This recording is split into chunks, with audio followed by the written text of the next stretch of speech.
Israeli বিপক্ষে একটা কুকুর যদি থাকে, সে কুকুরের পক্ষে আমরা আছি। আমেরিকার বিপক্ষে যদি একটা কুকুর থাকে, সে কুকুরের পক্ষে আমরা আছি।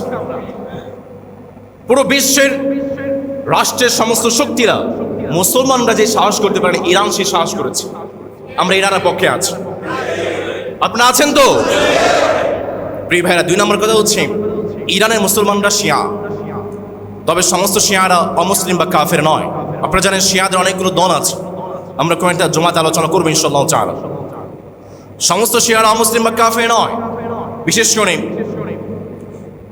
খোমেনি, আয়াতুল্লাহ খোমেনি, যিনি ইন্তেকাল করেছেন, তার অনেকগুলো বই আমার পড়ার সুযোগ হয়েছে, অনেকগুলো লেকচার আমার পড়ার সুযোগ হয়েছে। আপনারা যারা পড়তে চান, যারা লেকচারগুলো শুনতে চান, আমার কাছে আসবেন, আমি আপনাদেরকে দিব ইনশাআল্লাহ তাআলা।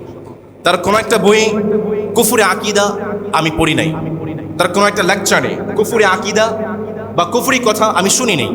সুতরাং আয়াতুল্লাহ খোমেনিকে কাফের বলা আমার পক্ষে জায়েজ নয়। আমার এই কথাটা অনেক ভাইরা শুনবেন, অনেক আলেমরাও শুনবেন। তারা যদি তার কোনো বক্তব্য কুফরি বক্তব্য শুনে থাকেন, আমাকে বলবেন, আমি আমার বক্তব্য প্রত্যাহার করে নেব ইনশাআল্লাহ তাআলা। সুতরাং আয়াতুল্লাহ খোমেনি যিনি ইন্তেকাল করেছেন, তিনি কাফের নন, তিনি শহীদ। এবং তিনি ইন্তেকাল করেছেন, তিনি শহীদ হয়েছেন, তিনি নিজে শহীদ হয়েছেন, কিন্তু তিনি নিজের দেশটাকে বাঁচিয়ে গিয়েছেন।